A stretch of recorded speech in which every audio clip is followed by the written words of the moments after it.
Well, hello everybody. As you can probably see, I'm back in the hoop house. A lot of that last snowstorm, I guess I showed footage of that last snowstorm. Anyway, it was on the first day of spring here. We got over a foot. Still hasn't melted, but the days are getting warmer again. Right now it's 10 degrees outside, which for people in Fahrenheit is roughly 50. And it's 28 degrees inside. The sun has even gone behind a cloud. 28 degrees is around 82 degrees Fahrenheit. So I'm going to try a little experiment with my brassicas, one variety of lettuce that I'm going to grow. I'm seeding them in a tray out here on the bench. According to my maximum thermometer, the temperature in here isn't going down below freezing at night, even though it is going slightly below outside, like it was -2 last night outside. But all of the dark earth in the 3 beds in here, the 2 wide beds and the 1 narrower one, absorb heat during the day from the sun, and they give that heat back off at night, so that the temperature in here is getting chilly at night, but it's not going down below freezing. And brassicas and lettuce are sort of cold crops. I want to start my brassicas now because I want to grow them in the hoop house here as early as possible. I'm tired of fighting the cabbage moth. Everything that I plant outside, no matter what I do to protect it, gets chewed on by their miserable caterpillars. So I'm going to try the little bit that I'm going to grow this year in a bed in here in the hoop house. Anyway, I'll give you a look at what I'm doing here. Well, this is my list of things that I have either sown or are up and growing under lights.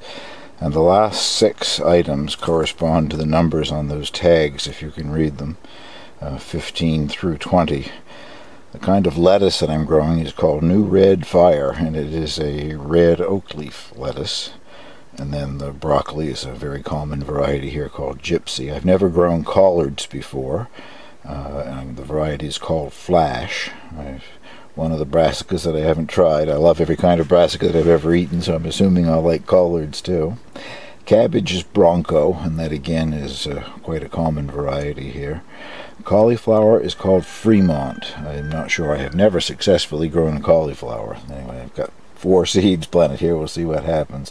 And the kohlrabi is Cossack. That's a white kohlrabi, because the white ones did better for me last year than the purple ones did.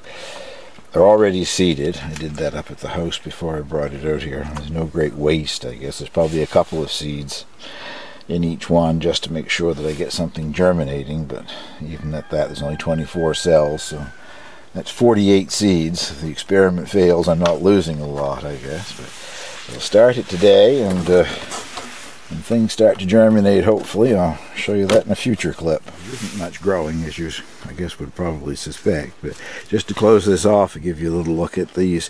These are a perennial onion called Egyptian walking onions. You can eat both the bulb that grows down below ground, and on the top of each stalk they will produce small onions. I guess it's called the walking onion because the heavy onions on the stalk make the stalk lean over and touch the ground, and those small onions take root, so it walks around that way. But the interesting thing here is I had 1 bulb planted there a year ago, and 1, 2, 3, 4, 5, 6. I count 6 plants there in that little clump this spring, so it definitely is also a multiplying onion. I guess if I wanted to dig them up and move them around, I could, but I grow them more for an ornamental thing than anything else. I have 4 of them in here. Another one that looks almost as good as that in this bed, and 2 over in the other bed that didn't do well last year, and well, they're alive this spring. Is about all I can say for them, I guess. Anyway, thank you very much for watching, and I'll show you whether or not this little experiment succeeds or fails in a future video.